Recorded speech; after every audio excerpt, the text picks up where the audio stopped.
Hi everyone, in this video I'm going to introduce you the concept of Venn diagram and the three main rules that we use in probability. So what's a Venn diagram?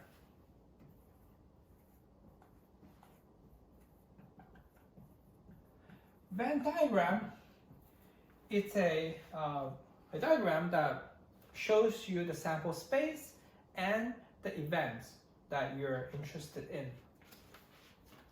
So to draw a diagram, Venn diagram, first you have like a rectangle, like a box, and then the whole empty space is your sample space, right? So the whole thing, is your sample space. So let's denote it as S. So the whole rectangle is your sample space, and then inside your sample space, you have your event, right? All these circles, say A and B, right? So this, whatever outcomes inside this circle A is your event A, right? So this is your event A, and this is your event B. Okay, and that's your Venn diagram. So we'll talk more about Venn diagram later in the course, or they will show up in your homework and test. But for now, you know that Venn diagram, the whole empty box, the rectangle with S is your sample space, and then the circles with event names in it, these are your events. Okay, next, we're going to talk about the three main rules of probability. So three main rules of probability. Okay, three main rules of probability. First, probability of the sample space equals to 1, right? So we use it here, but let me just note S means your sample space. Okay, so what it means, right?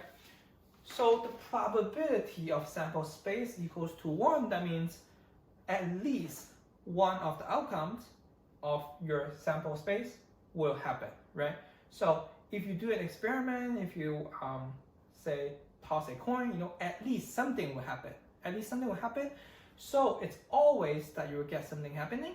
So your sample space, the probability or the chance of your sample space, any of the outcomes in your sample space to show up is 100% and equals to 1.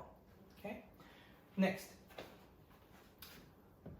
probability of an event, say A, event A is greater than 0 and less than 1. What it means? So the chance of something happening, or the chance of event A happening, is between 0 and 1. That means you don't get negative probabilities, because if something does not happen at all, so there's no chance for something to happen, it's 0. You don't go negative. And the value also does not go above 1, because 1 means that 100% something will happen. So if you know that an event will always happen 100% of the time, then the probability is 100% and equals to 1, right? So, and the probability of an event happening is between 0 and 1. No negative value, no value above than 1. Okay, so 3. For number 3, before we go into writing out the rule, we need to talk about the concept of disjoint and mutually exclusive events, right? We'll come back to this, but to talk about rule 3, we will not need to talk about the concept of disjoint. Okay, so disjoint / mutually exclusive events. Okay, so what does disjoint mean? So it means that one event happens, right? If one event happens, then another event cannot happen. right? So one event happens that prevents another event to happen, then these two events are mutually exclusive or disjoint. Let me quickly give you an example. So example is you roll a die, right?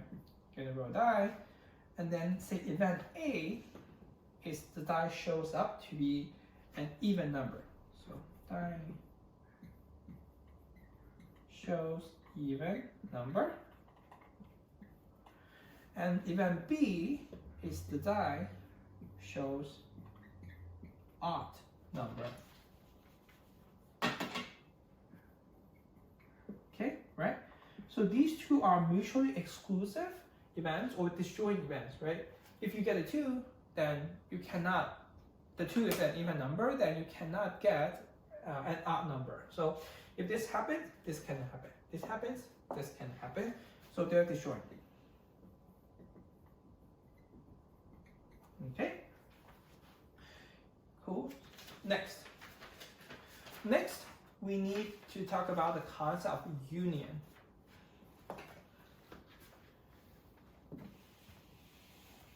Okay.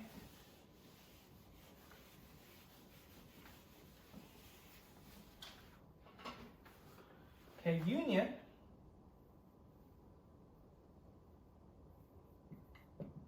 Okay, is denoted by, say, event A union B. Okay, so it's like a U here, right? A union B. So what does union mean? To talk about this, let me just go ahead and say the probability, P, probability of A union B. That means the probability of an event in A or B happens. So that's equals to probability of an outcome in A or B happens. Okay? So if you ask the question whether the event of A union B happens, then you just ask the question if there's one event in one outcome in A or one outcome in B happens, right? Or means that if an event is in A happens, or the event in B happens, then the union happens, right? So the event doesn't have to be, the outcomes that happens, it doesn't have to be belong to both A and B. As long as it's either in A or in B or in both, then you're good. Okay, so or here makes it important. Or here, okay, and that's our union. Okay, perfect. So we discussed the concept of disjoint and union. Now we're ready to go back to discuss our rule 3. Okay, back to rule 3.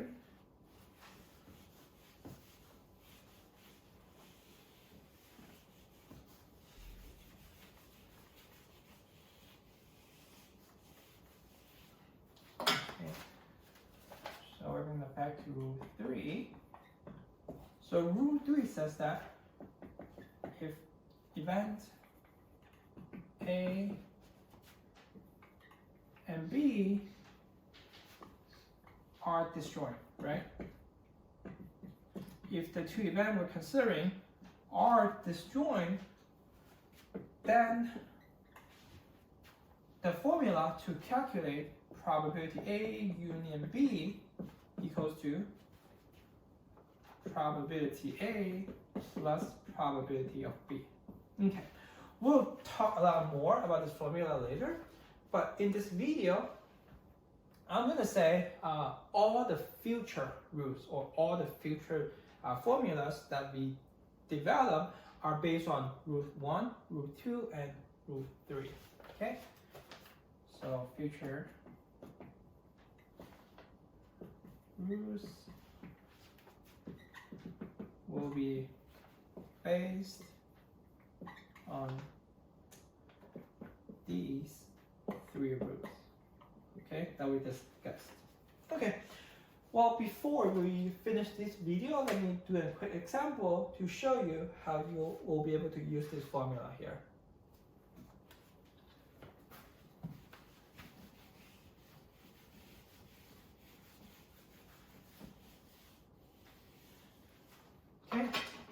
So example for root 3. Okay. So again, you roll a die, and then there's 6 sides, right? 1, 2, 3, 4, 5, 6. You know, you get your there's 6 possible outcomes. The event A is that you get an odd number, right? And then event B is you get a 4, number 4, you get a 4, okay? So it's pretty obvious that these two events are disjoint, right? Getting a 4 it cannot be odd number. Getting odd number, it cannot be 4. So they are mutually exclusive.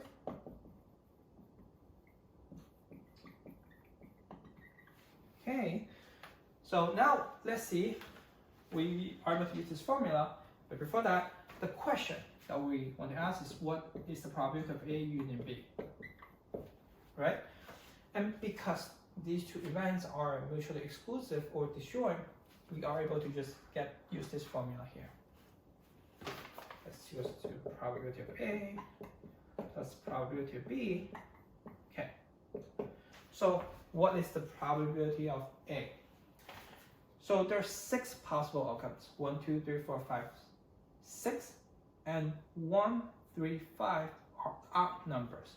So there are a total of 3 possible odd numbers to divide by the sample space, which means that 6 is the total possible outcomes that we'll get, right? So 3 odd numbers divided by total outcome, possible outcome, and plus B. B means that you get a 4. So there's only 1 4 in 6 numbers. So just 1 over 6.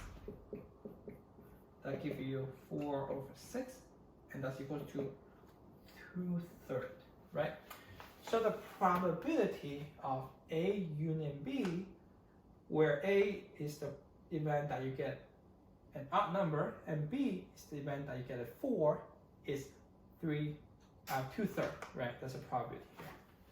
Okay, so this shows you'll be able to use root 3 to get the answer when the two events are mutually exclusive.